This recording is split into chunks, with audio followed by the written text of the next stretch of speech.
Bismillahirrahmanirrahim. Assalamualaikum warahmatullahi wabarakatuh. Innal hamdalillah wassalatu wassalamu ala Rasulillah Muhammad ibn Abdullah wa ala alihi wa sahbihi wa mawalah wa la haula wa la quwata illa billah. Asyhadu an la ilaha illallah wahdahu la syarika lah wa asyhadu anna Muhammadan abduhu wa rasuluhu la nabiyya ba'dah. Allahumma fassalli wa sallim wa karim wa azim ala hadha nabiyil karim wa rasulil azim dzil kalbir rahim sayyidina wa maulana Muhammadin wa ala alihi wa sahbihi ajma'in. Subhanaka la ilma lana illa ma 'allamtana innaka antal azizul hakim wa tub alaina innaka antat tawwabur rahim. Shadaqallah wa sadaqa rasuluh. Hadratul muhtaramun yang saya muliakan, para asatiz, para alim ulama, para tokoh masyarakat, para hujaz, segenap pengurus Masjid Babus Salam, bapak-bapak, ibu-ibu sekalian yang dirahmati dan muliakan oleh Allah Subhanahu wa taala. Kembali selepas kita melaksanakan ibadah salat maghrib, kita lanjutkan dengan kegiatan taklim pada malam hari ini sampai dengan Isya nanti. Dan syukur alhamdulillah Allah masih memberikan kesempatan kepada kita selepas kita melaksanakan ibadah bulan suci Ramadan, dilanjutkan dengan bulan Syawal, dan kita mengawali kembali kegiatan kita, kegiatan taklim di Masjid Babus Salam. Mudah-mudahan Allah Subhanahu wa taala senantiasa memberikan kemudahan kepada kita untuk sama-sama duduk tafakur sejenak, menuntut ilmu, dan mudah-mudahan ini menjadi bagian daripada ketaatan kita kepada Allah Subhanahu wa taala. Amin ya rabbal alamin. Selawat dan salam tidak lupa kita sampaikan pada junjungan Nabi besar kita Muhammad sallallahu alaihi wasallam. Allahumma shalli wa sallim wa barik alaih, pada segenap keluarga dan para sahabatnya. Kita berharap mudah-mudahan kelak kita akan mendapatkan syafaat di yaumil qiyamah nanti. Amin ya rabbal alamin. Bapak dan Ibu sekalian, pada malam hari ini tema yang ingin kita bahas yaitu tentang 5 karakter sahabat baginda Rasulullah sallallahu alaihi wasallam. Ya, kalau kita bicara tentang sahabat Rasul, siapa aja itu? Siapa aja sahabat Rasul? Sahabat utama deh, gitu. Abu Bakar As-Siddiq, Umar bin Khattab, terus Utsman bin Affan, satu lagi adalah Ali bin Abi Thalib. Masing-masing 4 sahabat utama ini itu mencirikan figur masing-masing. Ada yang pertama yang namanya figur Abu Bakar As-Siddiq. Orangnya gimana? Sabar, ya, penyabar yang sangat luar biasa sekali itu Abu Bakar As-Siddiq. Kemudian yang kedua yaitu Umar bin tegas. Temperamen enggak? Ya. Nah, yang kedua Umar bin Khattab. Enggak apa-apa kan saya jalan-jalan? Umar bin Khattab tegas, ya. Tegas dia. Kemudian ada lagi tokoh yang dermawan, sahabat yang paling dermawan, siapa? Utsman bin Affan. Ada lagi tokoh yang terakhir, tokoh apa? Cerdas, ilmuwan. Siapa dia? Ali bin Abi Thalib. Nah, ini sahabat utama daripada sahabat baginda Rasulullah sallallahu alaihi wasallam. Bapak dan Ibu sekalian yang dirahmati dan muliakan oleh Allah Subhanahu wa taala, ada satu kisah yang menarik, gitu ya. Pada suatu saat baginda Rasulullah sallallahu alaihi wasallam sedang berkumpul dengan para sahabatnya. Kemudian beliau berkata, ikhwani, ikhwani, ikhwani. Apa artinya? Saudaraku, saudaraku, saudaraku. Jadi baginda Rasul pada saat itu menanyakan tentang di mana saudaraku, di mana saudaraku. Kemudian para sahabat yang hadir pada kesempatan saat itu bertanya kepada baginda Rasulullah sallallahu alaihi wasallam. Kata Rasulullah, kata para sahabat tadi, beliau mengatakan, nahnu, siapa?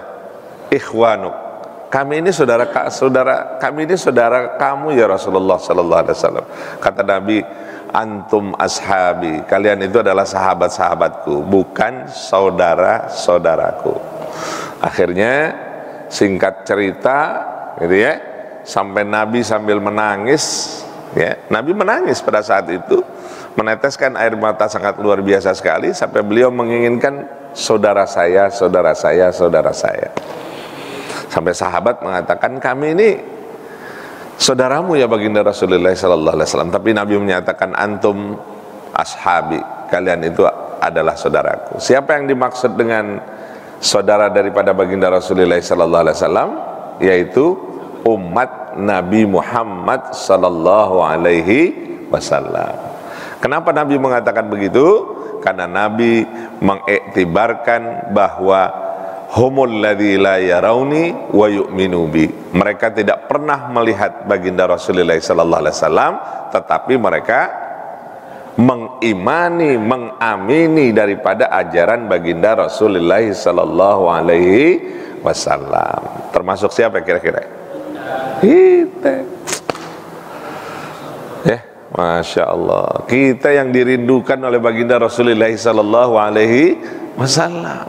Kalau sahabat sih luar biasa, apalagi sahabat yang 4 itu ketemu langsung dengan baginda Rasul. Kita yang ketemu enggak, tapi turut ajaran baginda Rasulullah sallallahu alaihi wasallam.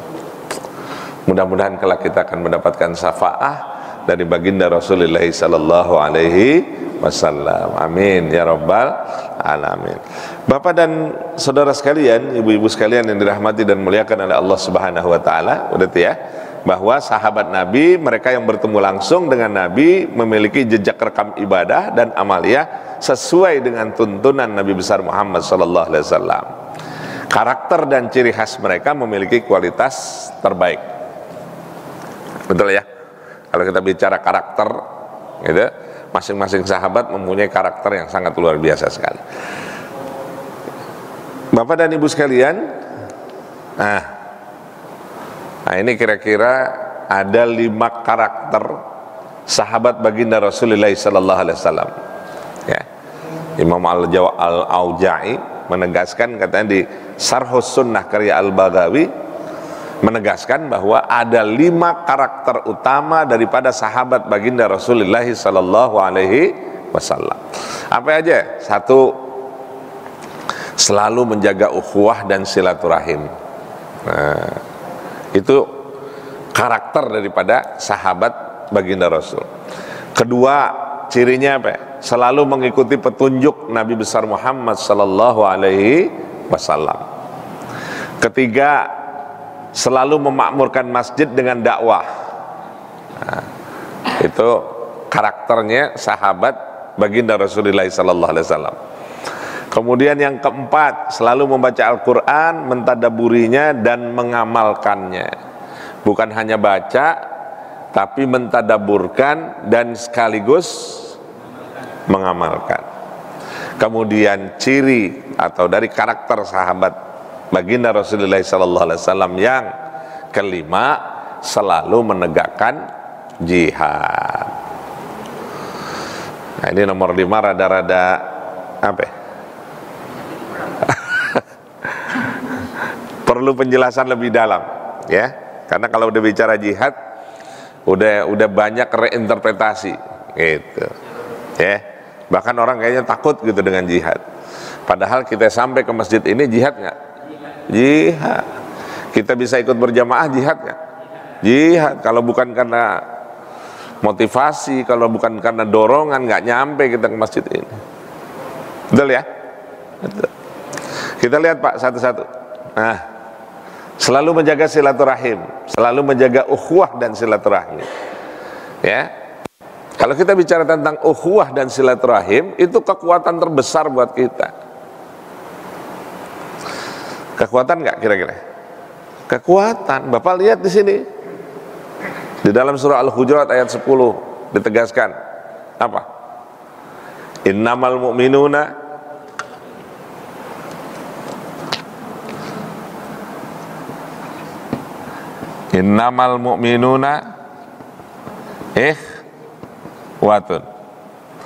Sesungguhnya orang mukmin itu apa? Ikhwatun, bersaudara.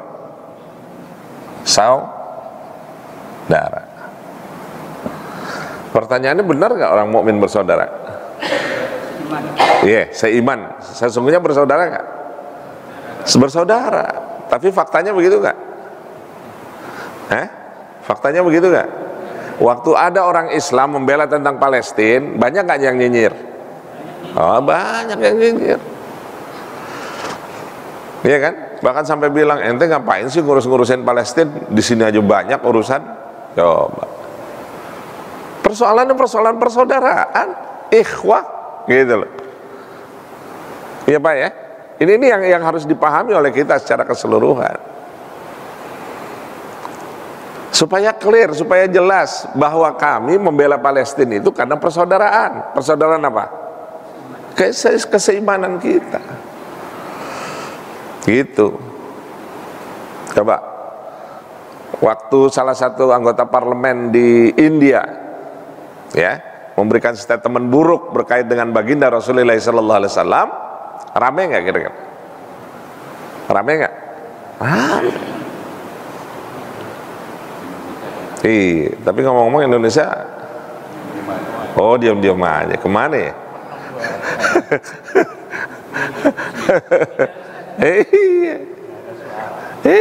Coba. Iya, coba ikhwah persaudaraan. Kan responnya harusnya jelas gitu loh. Ada keberanian yang harusnya dilakukan. Waktu Inggris ya, di kedutaan besar Inggris di pasang bendera LGBT, gitu ya, pernah dengar ya? Ini kan ada dua organisasi besar. Organisasi besar ini ngomong, kalau Muhammadiyah mengatakan apa? Bahwa kedutaan besar Inggris tidak memahami kondisi real bangsa Indonesia yang bertuhan. Tapi mohon maaf, saudara kita yang sebelah ngomongnya apa?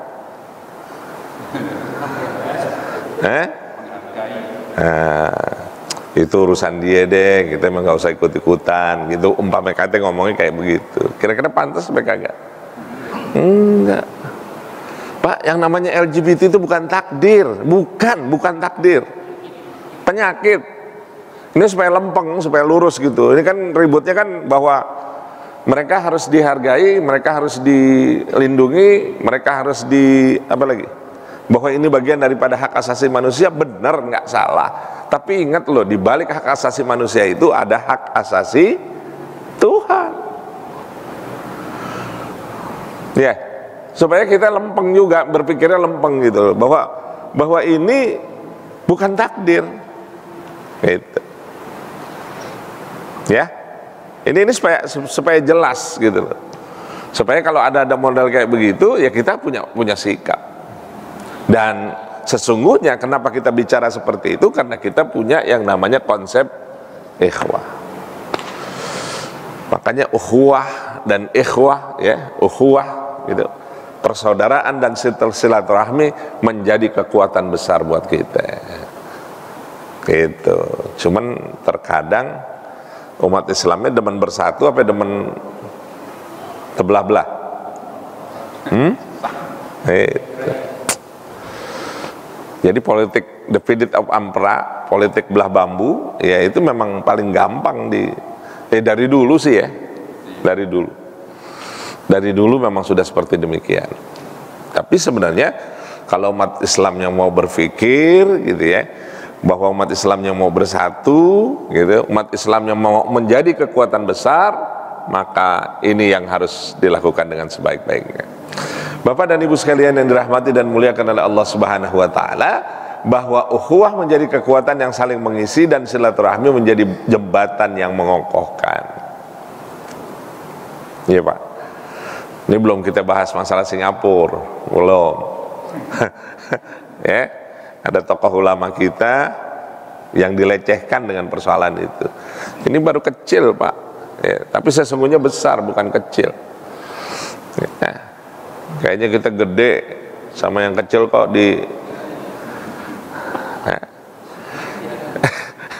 Ini kan harus jelas gitu. Ini umat Islamnya pada kemana? Itu kadang-kadang kita berpikirnya nih ya. Ya. Bapak dan Ibu sekalian yang dirahmati dan muliakan oleh Allah Subhanahu wa taala. Jadi kalau seandainya umat Islam mau saja bersatu, umat Islam mau saja memberikan kekuatan terbesar, satu sama lainnya saling mengisi, satu sama lainnya saling melindungi, satu sama lainnya saling menjaga kebaikan-kebaikan yang ada, insya Allah ini menjadi kekuatan besar bagi umat Islam, terutama di Indonesia, menjadi kekuatan yang diperhitungkan. Cuman kadang-kadang menjelang pemilihan gubernur, pemilihan pilpres gitu ya, yang dicari siapa? Umat Islam gitu. Ada yang mendadak pakai hijab, ada yang mendadak pakai sorban, pakai kopiah, ada yang nggak mendadak. Iya ya. Ini faktanya yang kita lihat di lapangan. Jadi to be smart gitu ya, untuk menjadi cerdas umat Islam itu adalah bagian daripada proses bagi kemajuan umat Islam itu sendiri. Bapak dan Ibu sekalian yang dirahmati dan muliakan oleh Allah Subhanahu wa taala, bahwa ukhuwah mengikat banyak hal, baik suku, ras, keagamaan, bangsa dan negara. Gitu. Ya Pak ya. Jadi kan kalau kita bicara ukhuwah itu kan ada macam-macam nih. Ada apa lagi? Ada ukhuwah watoniyah, gitu, ya. Ukhuwah watoniyah, persaudaraan sebangsa, gitu. Kemudian ada ukhuwah apa lagi? Ada ukhuwah basyariyah, apa? Persaudaraan manusia. Ukhuwah basariyah, persaudaraan berbangsa ya, itu bangsa, ukhuwah watoniyah, ya. Kemudian basariyah, persaudaraan kemanusiaan, sesama manusia. Nah nanti ada lagi yang disebut dengan ukhuwah Islamiyah. Ada 3 tuh persaudaraan. Ada watoniyah yang diikat oleh suku, bangsa, ras, termasuk kita di bangsa Indonesia, itu namanya ukhuwah watoniyah. Kemudian kita kenal dengan orang Inggris, orang Arab, orang anu yang di luar bangsa Indonesia, disebut dengan ukhuwah basyariyah. Kemudian yang diikat oleh kekuatan Islam disebut dengan ukhuwah Islamiyah.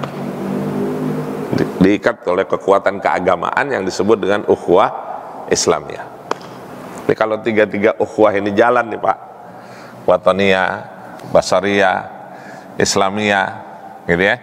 Kalau ini watoniyah yang sama-sama Muslim ketemu di sini, kemudian ketemu lagi diikat oleh ukhuwah Islamiyah, gitu ya. Kemudian dari Islamiyah dia diikat dengan basariyah, ya, antar individu, golongan, kemudian dikuatkan oleh watoniyah, bangsa-bangsa. Ini menjadi kekuatan yang besar sebagai sebuah kekuatan ukhuwah itu sendiri. Bapak dan Ibu sekalian yang dirahmati dan muliakan oleh Allah Subhanahu wa taala, jadi kembali lagi kepada surah Al-Hujurat ya.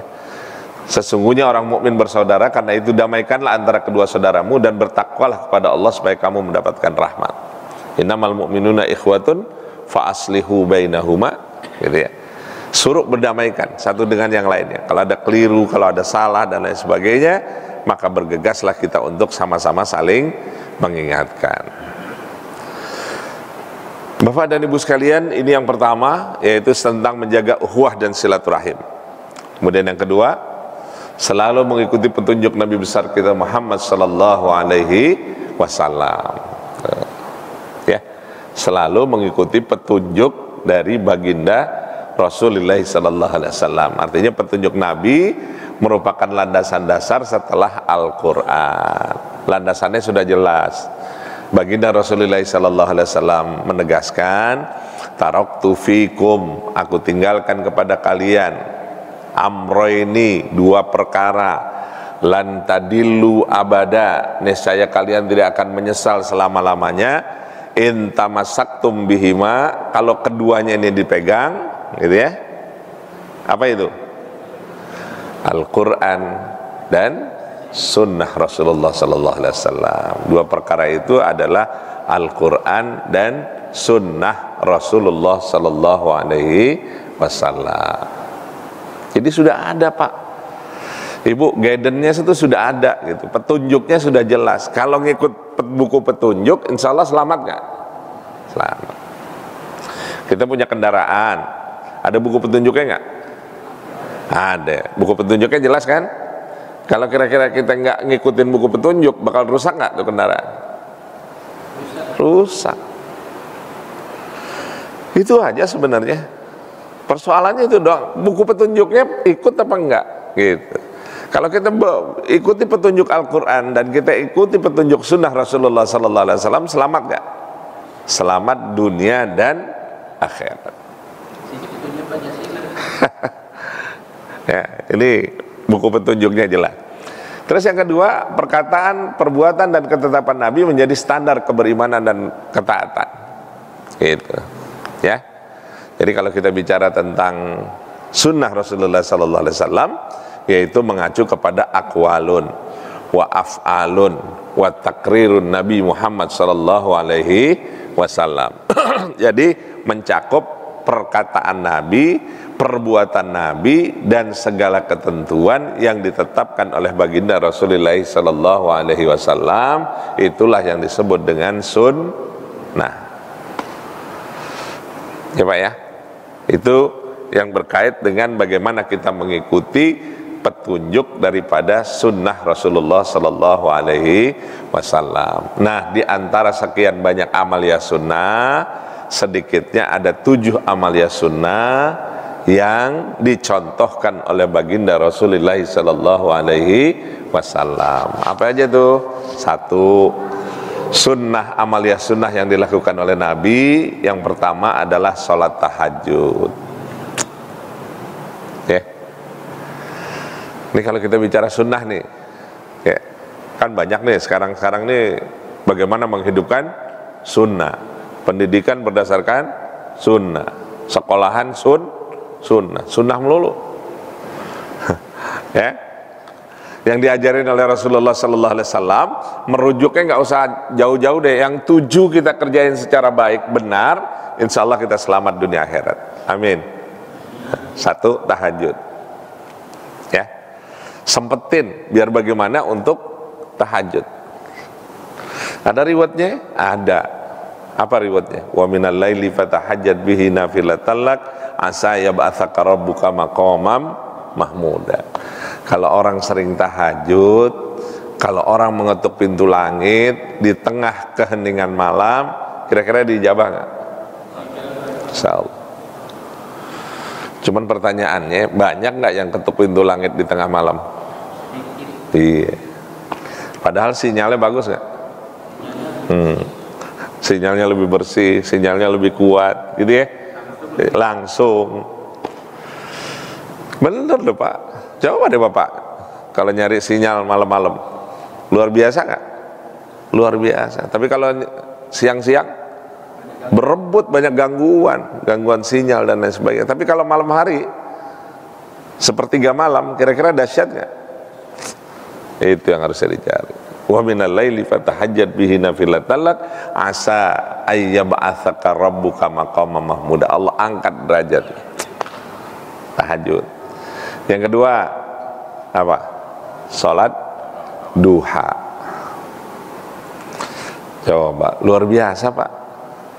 Malamnya ketuk pintu langit, ya. Siangnya suruh duha paginya. Ketuk pintu apa itu?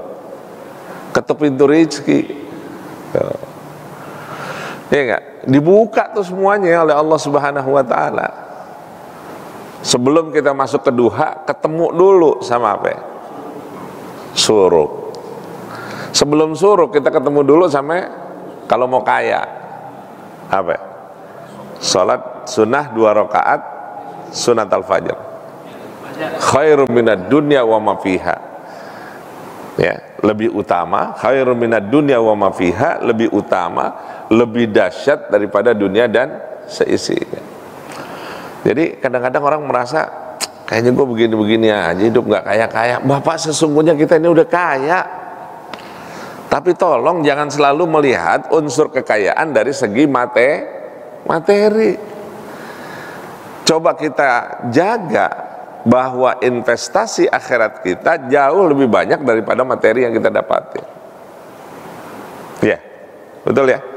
Di tengah malam kita udah tahajud, ya, sampai sambil tahajud, kemudian kita nanti ketemu 2 rakaat subuh, 2 rakaat sebelum salat subuh.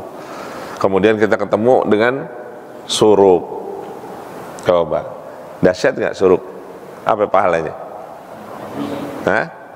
Nah, setara dengan orang melaksanakan umroh tam, atau juga ada yang mengatakan bahwa sama kita dengan melaksanakan ibadah haji. Coba, kalau sekarang naik ibadah haji aja udah susah. Coba, ya Pak, yang usianya udah 60 ke atas masih dapat nggak? Udah kagak dapat. Suruh aja tiap hari, iya kan? Yang mau ibadah haji sekarang nunggu berapa tahun? Kurang lebih 20 sampai 25 tahun. Ya kan? Kalau mau tanya nyampe apa kagak nyampe, wallahu alam, tapi kita percaya aja, yakin aja, gitu ya.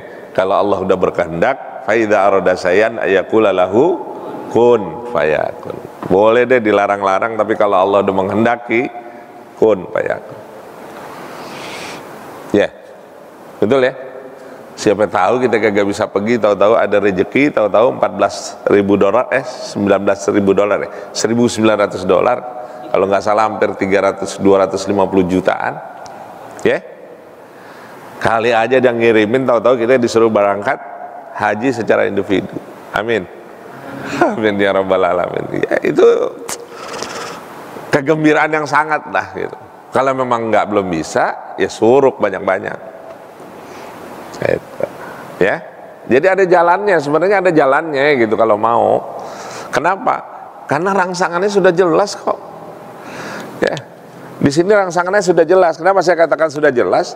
Allah bilang, fattaqullah mas tata'tum.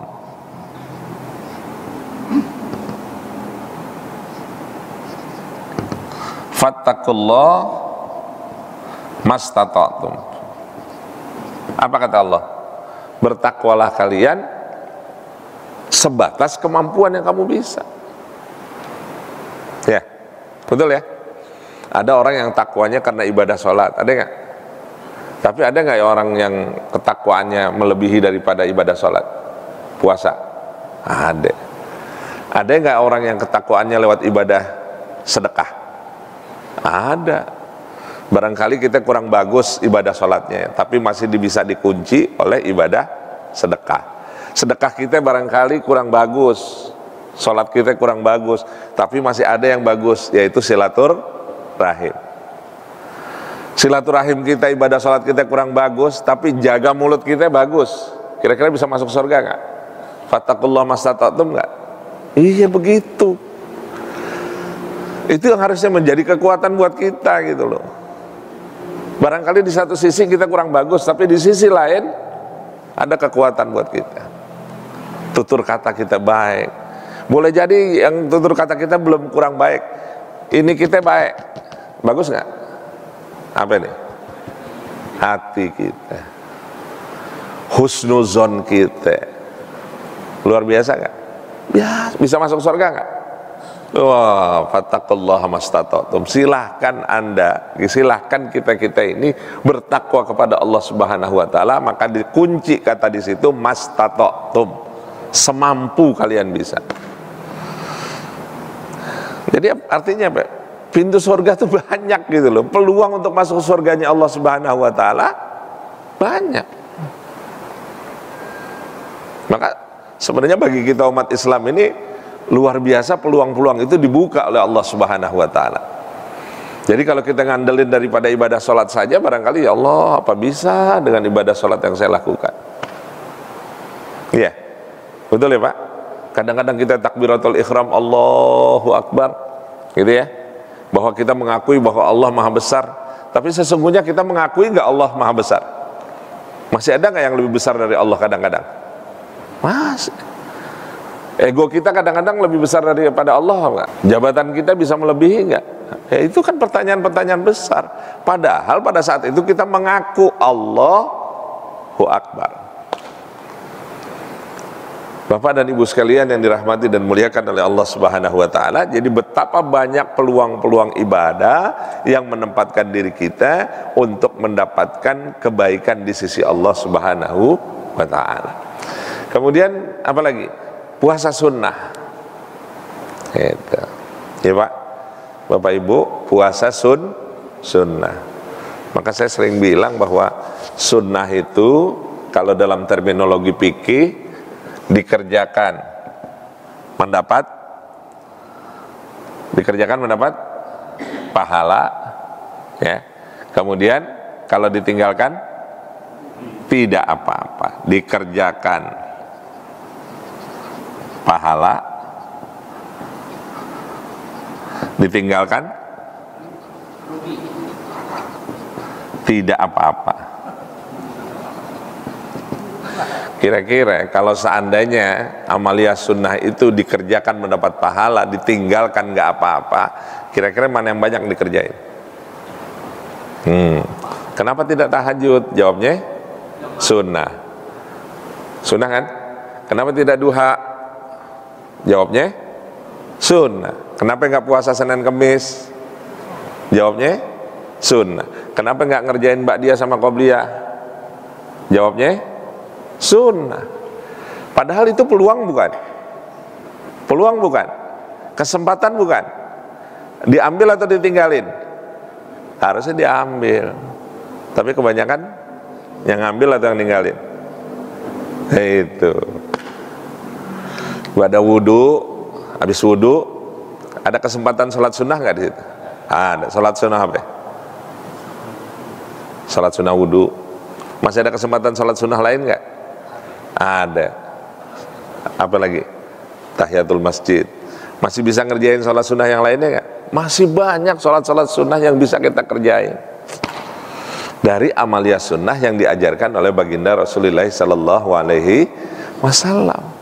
Jadi kalau ibadah sunnah itu dikerjakan mendapat pahala, ditinggalin nggak apa-apa, kira-kira banyak nggak amalia sunnah yang ditinggalin? Banyak nggak? Banyak.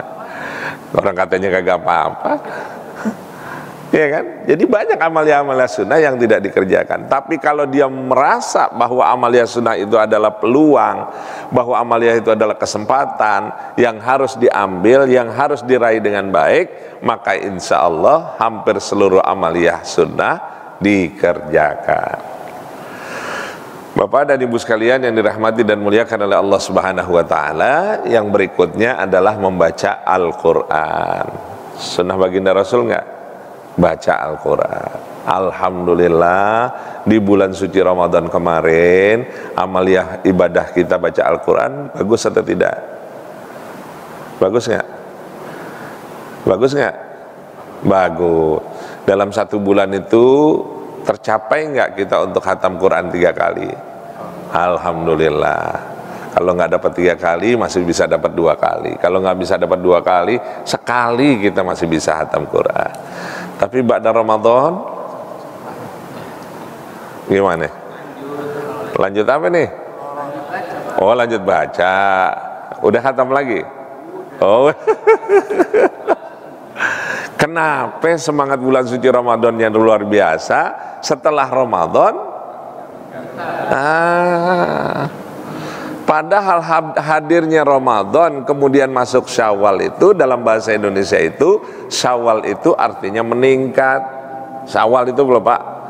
Ya Pak ya, tolong diingat-ingat ya. Syawal itu artinya dalam bahasa Indonesia meningkat. Jadi ba'da Ramadan Syawal itu meningkat. Namun faktanya ba'da Syawal menurun apa terjun? Terjun bebas sampai ya.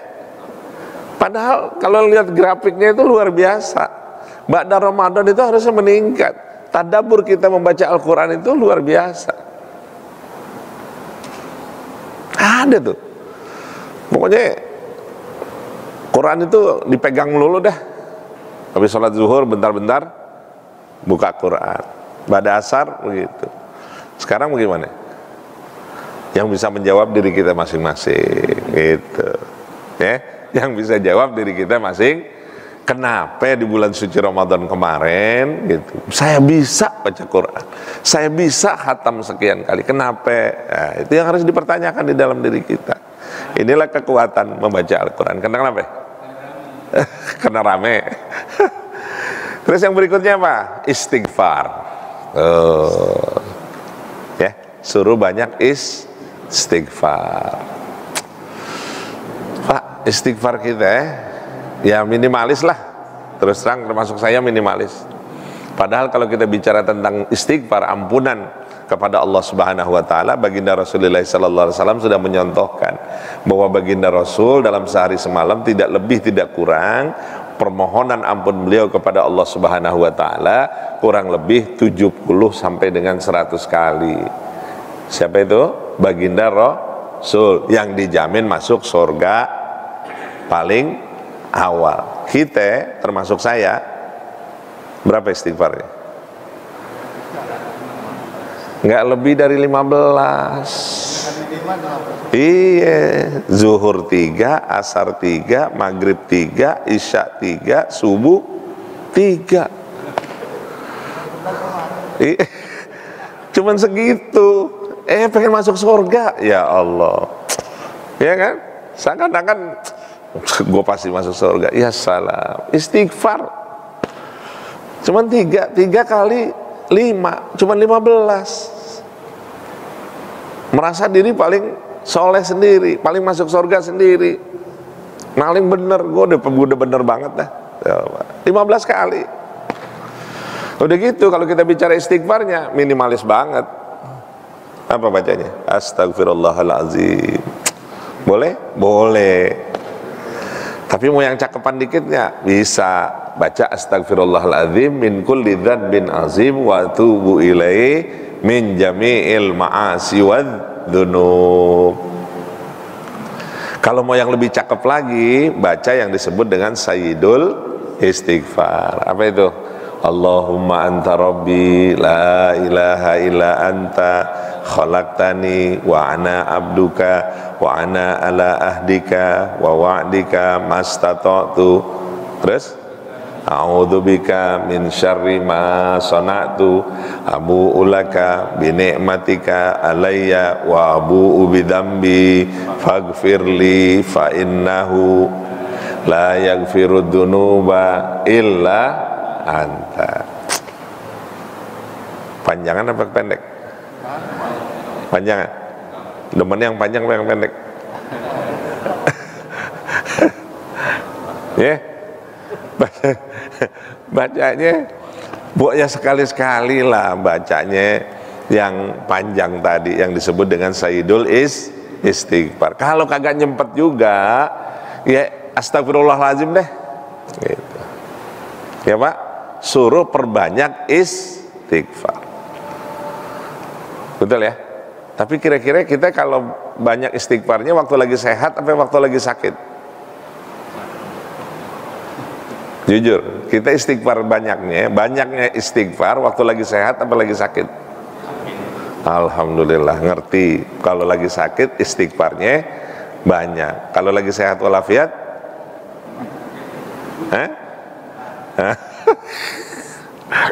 Manusiawi Pak, manusiawi, insya Allah manusiawi, masih manusiawi. Kita juga sama. Cuman ayo bangun bagaimana istighfar kita lebih banyak. Suruh banyak istighfar. Suruh banyak mohon ampun kehadirat Allah Subhanahu wa taala dengan memperbanyak istighfar. Apalagi sodako. Suruh banyak apa lagi?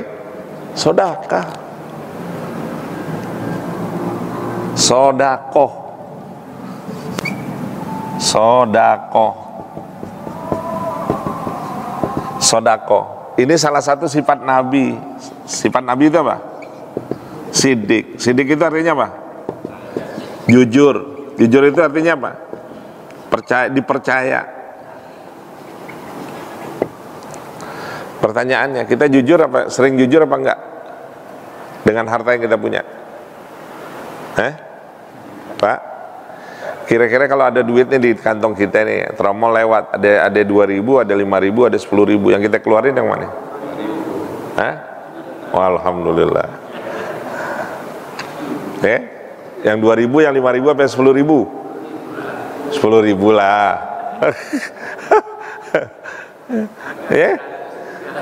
Saking jujurnya, justifikasinya membenarin diri. Ya, 2.000, keluar 2.000, udah 2.000 ngomong lagi.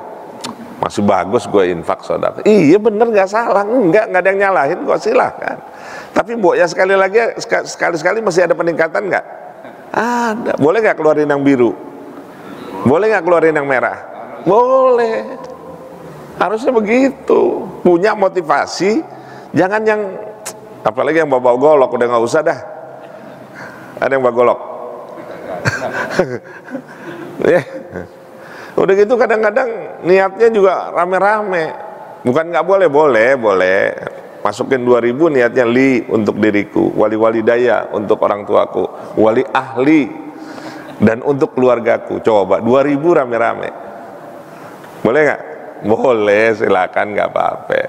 Tapi jangan disambung lagi, udah 2.000 pakai li, wali daya, wali ahli, wali jami'il muslimin wal muslimat, wal mu'minin wal mu'minat. Dibawa lagi al ahya'u minhum wal amwat. Masya Allah, bingung malaikat nyatetnya gitu. 2.000 baginya bingung tuh 2.000 gitu. Ya sama nih kadang-kadang, ya saya cuma mau cerita aja gitu. Kadang-kadang orang nggak berpikir serangan Fajar. Ya, serangan Fajar itu kan orang banyak yang nerima, 100.000 paling besar. Gak berpikir bahwa serangan Fajar itu untuk 5 tahun yang ke depan.